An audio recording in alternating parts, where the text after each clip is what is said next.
Hi everyone, welcome to our channel MK arts paradise.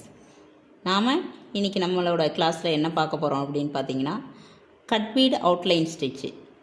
அப்புறம் cut பீடை ஒரு லைனில் ஸ்டிச் பண்ணால் எப்படி இருக்கும், ஒரு அவுட்லைனில் ஸ்டிச் பண்ணால் எப்படி இருக்கும், இதை ஸ்டிச் பண்ணி காமிக்க போகிறேன். இதில் இன்னொன்று விஷயம் என்னென்னா, இந்த கட் பீட்லேயே 3 சைஸ் இருக்குது. பார்த்தோன்னா இதை விட பொடுசு இருக்குது, இதை விட கொஞ்சம் பெரிய சைஸும் இருக்குது. இது நான் இப்போ எடுத்துருக்கிற கட் பீடு மீடியம் சைஸு. இந்த கட் பீடு உங்களுக்கு பார்த்தீங்கன்னா இதுதான் கட் பீடு. நம்ம ஏன்னா ஏற்கனவே சுகர் பீடு பார்த்துருக்கோம், ஆனால் கட் பீடு பார்க்கல, இப்போ தான் கட் பீடு பார்க்குறோம். இந்த கட் பீடு எப்படி இருக்கும் அப்படின்னு பார்த்தீங்கன்னா, ஒரு டியூப் மாதிரி இருக்கும்.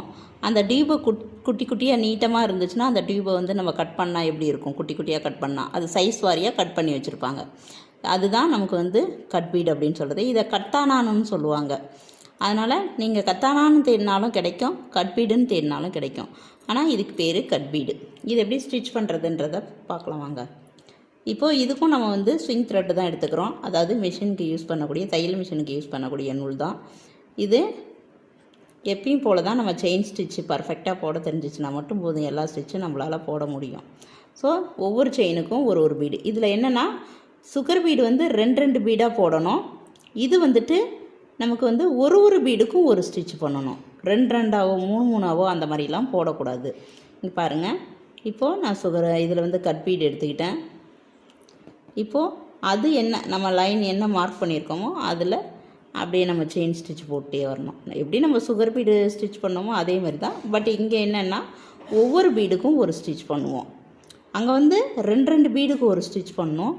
இங்கே ஒரு பீடுக்கும் ஒரு ஸ்டிச் பண்ணுவோம். இதுதான் கட் பீடுக்கான ப்ரொசீஜர்.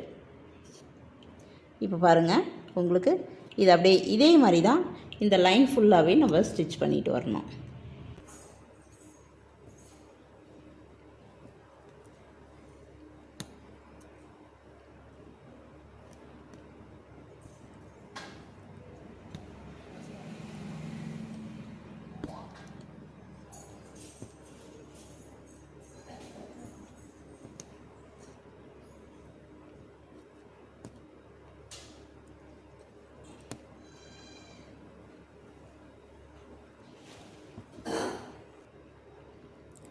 இந்த லைன் ஃபுல்லாக நாம் இப்போ முடிச்சிட்டோம். இதுக்கப்புறம் இந்த ஷேப்ஸில் பண்ணும்போது சுகர் பீடில் எப்படி இந்த இடத்துலலாம் டேர்ன் பண்ணணும், இந்த கார்னர்லாம் எப்படி டேர்ன் பண்ணணும், ரவுண்டில் எப்படி ஜாயின் பண்ணணும்னு சொல்லியிருப்போம். அதே ப்ரொசீஜர் தான் இதுக்கும். பட் இதில் நான் ஒரே ஒரு ஷேப் மட்டும் உங்களுக்கு ஸ்டிச் பண்ணி காமிக்கிறேன். இது ரெண்டும் நீங்கள் பண்ணுங்கள். இந்த ட்ரையாங்கிள் மட்டும் நான் ஸ்டிச் பண்ணி காமிக்கிறேன். பாருங்கள், அந்த ஒவ்வொரு கார்னர்லேயும் எப்படி டேர்ன் பண்ணணுன்றது அதே ப்ரொசீஜர் தான். பட் இருந்தாலும் நான் உங்களுக்கு இதை காமிக்கிறேன். இப்போது இந்த இடத்துல பார்த்தீங்கன்னா, நான் இந்த ஒரு லைன் ஃபுல்லாக ஸ்டார்ட் பண்ணியிருப்பேன். இதுதான் லைனு. பட் அதை விட ஒரு நூல் எக்ஸ்ட்ரா தைச்சிருப்பேன், எக்ஸ்ட்ரா பீடு வச்சுருப்பேன், குட்டி பீடு வச்சுருப்பேன். கரெக்டாக நம்ம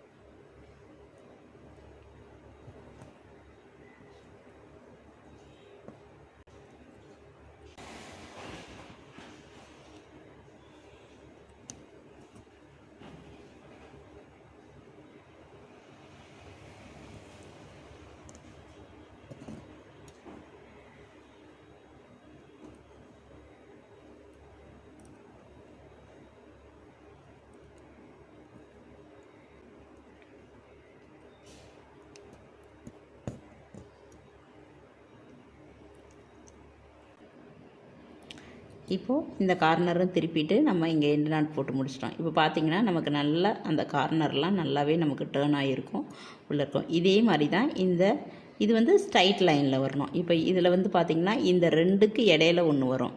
ஆனால் இங்கே இந்த ஸ்கொயரில் பார்த்திங்கன்னா இந்த இடத்துலேருந்து இப்படி வரும். நீங்கள் பார்த்தீங்கன்னா ஸ்டார்ட் பண்ணும்போது இப்படி வரும். அது ஒன்றுக்குள்ளே ஸ்ட்ரைட்டாக வரும். இப்படி ஸ்ட்ரைட்டாக ஒரு பீடுக்கு பின்பக்கம் இது இந்த டைரெக்ஷனில் இருக்கும், இது இந்த டைரெக்ஷனில் இருக்கும், ஸ்ட்ரைட்டாக இருக்கும். இந்த மாதிரி நம்ம லைனில் இந்த கார்னர் திருப்பி நம்ம கொண்டு வரணும். இங்கே அதுதான் இந்த வட்டத்தில் கரெக்டாக ஒன்றுக்கு ஒன்று மிங்கிள் ஆகணும். ஒரே டைரெக்ஷனில் நமக்கு லைட்டாக திரும்பி இருக்கும். அவ்வளோதான். நமக்கு இப்படி வச்சுட்டு அப்படியே கொண்டு போய் அந்த இடத்துல நம்ம முடிப்போம். அவ்வளோதான். இதை அப்படியே முடிச்சுட்டு வாங்க. இதுக்கப்புறம் இதோட லோடு ஸ்டிச் எப்படின்னு இருக்குன்றதை நெக்ஸ்ட் கிளாஸில் பார்க்கலாம். தேங்க்யூ.